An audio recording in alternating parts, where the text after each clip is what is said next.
अलग अलग दलों ने हाथ पैर मारने शुरू कर दिए हैं। बीजेपी कांग्रेस दोनों ही पार्टियां जुट गई हैं मध्य प्रदेश में अपना पलड़ा भारी साबित करने के लिए।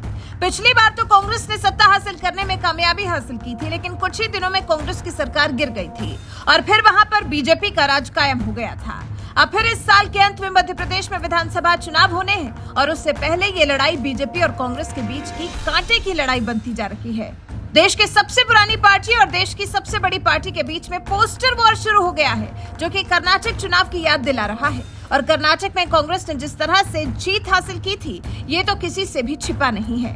कांग्रेस ने इस जीत को खूब भुनाया भी था, क्योंकि मेहनत तो बीजेपी ने भी की थी, लेकिन कारगर साबित नहीं हुई और कांग्रेस ने बाजी मार ली। माना जाता है कि कांग्रेस की जीत में पोस्टर्स ने काफी अहम रोल अदा किया था और अब यही तस्वीर मध्य प्रदेश में भी दिखाई दे रही है। पहले कांग्रेस अध्यक्ष कमलनाथ का पोस्टर लगाकर उन्हें वांछित नाथ और करप्शन नाथ नाम दे दिया गया, तो कांग्रेस ने भी उसी भाषा में बीजेपी पर पलटवार कर दिया।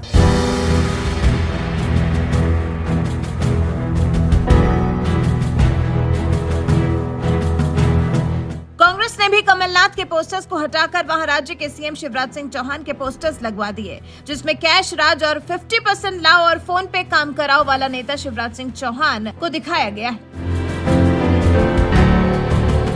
ये दोनों ही पोस्टर्स काफी अलग हैं, क्योंकि दोनों पोस्टर्स ऑनलाइन पेमेंट करने वाले क्यूआर कोड की शक्ल में बनाए गए हैं। तो क्या ये कह सकते हैं कि मध्य प्रदेश में क्यूआर कोड की राजनीति की शुरुआत हो गई है? क्यूआर कोड की राजनीति मध्य प्रदेश में जो क्यूआर कोड वाला पोस्टर वॉर शुरू हुआ है, ये काफी दिलचस्प है। कई तरह के क्यूआर कोड वाले पोस्टर्स छापे गए हैं। भोपाल के शाहपुरा इलाके में सार्वजनिक जगहों पर कमलनाथ के पोस्टर्स नजर आए, जिसमें उन्हें वांटेड और करप्शन नाथ बताया गया। इस पोस्टर के साथ एक क्यूआर कोड भी दिया गया है, जिस पर लिखा था कि घोटाले से बचने के लिए स्कैन करें और करप्शन नाथ के कांड जानें। कमलनाथ के बारकोड के साथ लगे पोस्टर पर पे फोन की जगह पे नाथ लिखा हुआ था। वहीं शाम होते होते कांग्रेस ने कमलनाथ के सभी पोस्टर्स को हटाया और चुना भट्टी थाने में एफआईआर दर्ज करने की मांग की। इसके बाद कमलनाथ के मीडिया सलाहकार पीयूष बबेले ने इन पोस्टर्स पर कड़ी आपत्ति जताते हुए इसे बीजेपी की घटिया सोच और निम्न स्तर की राजनीति बताया। उन्होंने सीएम शिवराज से ऐसे पोस्टर्स लगाने वालों के खिलाफ कार्रवाई की मांग कर डाली। और बात यहाँ खत्म नहीं हुई। अब नंबर था शिवराज सिंह चौहान का। उनके पोस्टर्स लगने अभी बाकी थे। कांग्रेस ने पोस्टर्स के माध्यम से ही बीजेपी पर जवाबी हमला किया। भोपाल की महत्वपूर्ण जगहों जैसे कि वल्लभ भवन, सतपुड़ा भवन, 5 नंबर बस स्टॉप, शौर्य स्मारक सहित कई जगहों के आसपास अज्ञात लोगों की तरफ से सीएम शिवराज के खिलाफ 2 तरह के पोस्टर्स लगा दिए गए। एक पोस्टर में शिवराज की जगह घोटाला राज लिखा हुआ है। वहीं इसके साथ ही व्यापम घोटाला, ई टेंडरिंग घोटाला, डंपर घोटाला, यूनिफॉर्म घोटाला, पेपर लीक घोटाला आदि का जिक्र किया गया। वहीं शिवराज सिंह पर बने दूसरे पोस्टर में शिवराज के 18 साल के घपले और घोटालों का जिक्र किया गया। फोन पे की शक्ल में लगाए गए पोस्टर पर क्यूआर कोड की जगह शिवराज सिंह चौहान की तस्वीर लगी हुई थी और उस पर ऊपर लिखा हुआ था 50% लाओ, फोन पे काम कराओ। वहीं क्यूआर कोड के नीचे एक्सेप्टेड मामा भी लिखा हुआ था। वहीं जब शहर शिवराज सिंह चौहान के पोस्टर से पाट दिया गया, तो इस पर कमलनाथ के मीडिया सलाहकार पीयूष बबेले ने कर्मों का फल बता दिया। पीयूष बबेले ने कहा, बीजेपी ने सुबह षड्यंत्र पूर्वक कमलनाथ को अपमानित करने वाले पोस्टर्स लगवाए। मध्य प्रदेश की जनता ने ईंट का जवाब पत्थर से देते हुए शिवराज की सच्चाई पूरे भोपाल में चस्पा कर दी। हालांकि पोस्टर्स को देखकर अंदाजा लगाया जा रहा है जैसे अपने कर्नाटक वाले स्टाइल में ही कांग्रेस ये चुनाव लड़ना चाह रही है और इसी राह पर चलकर मध्य प्रदेश भी जीतने का ख्वाब देख रही है। वहीं कमलनाथ से जब इन पोस्टर्स को लेकर सवाल किया गया, तो उन्होंने पलटकर सवाल ही पूछ लिया कि पोस्टर्स की शुरुआत किसने की।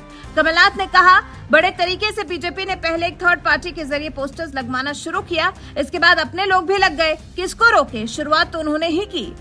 एक भी भ्रष्टाचार का आरोप मेरे 47 साल जीवन में मेरे ऊपर नहीं लगा।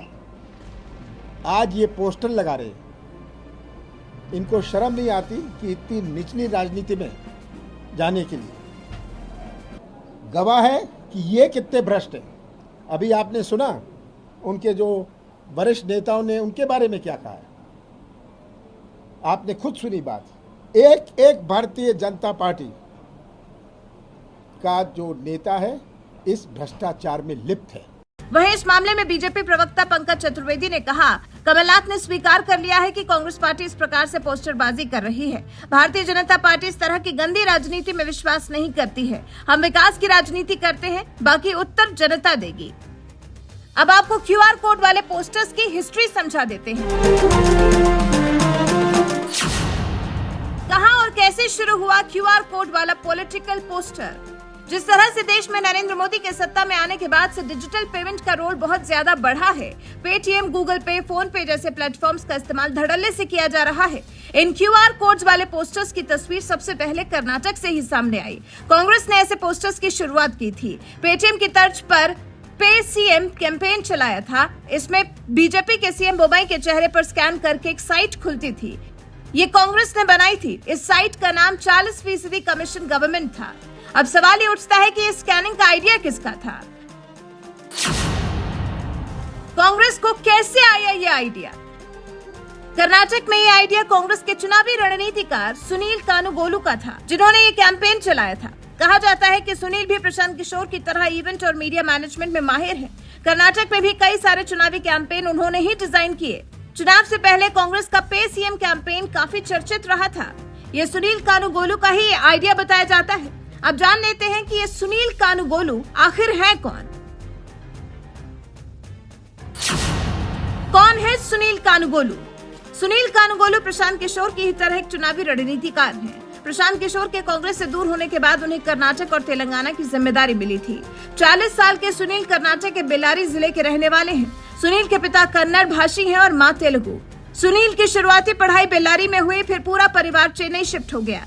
चेन्नई में पढ़ाई करने के बाद सुनील अमेरिका चले गए। अमेरिका में सुनील ने मास्टर्स की 2 डिग्री ली, एक फाइनेंस में और एक एमबीए की डिग्री हासिल की।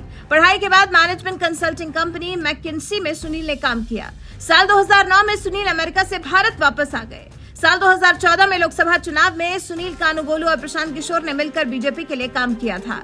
नरेंद्र मोदी की ब्रांड पीएम छवि बनाने के लिए एक संगठन बनाया था। साल 2019 में सुनील बीजेपी से अलग हो गए। साल 2019 लोकसभा चुनाव में एआईएडीएमके के लिए कैंपेन किया, फिर पंजाब में अकाली दल के लिए काम किया। 2021 में डीएमके की मदद के लिए आगे आए और अब 2024 के लिए कांग्रेस में शामिल होकर काम कर रहे हैं। वैसे जिस तरह का QR code campaign Madhya Pradesh में शुरू हो गया है, जिस तरह की क्यूआर कोड वाली लड़ाई बीजेपी और कांग्रेस के बीच में छिड़ गई है, इस बारे में आपका क्या कुछ कहना है? अपनी राय हमें कमेंट कर जरूर बताएं।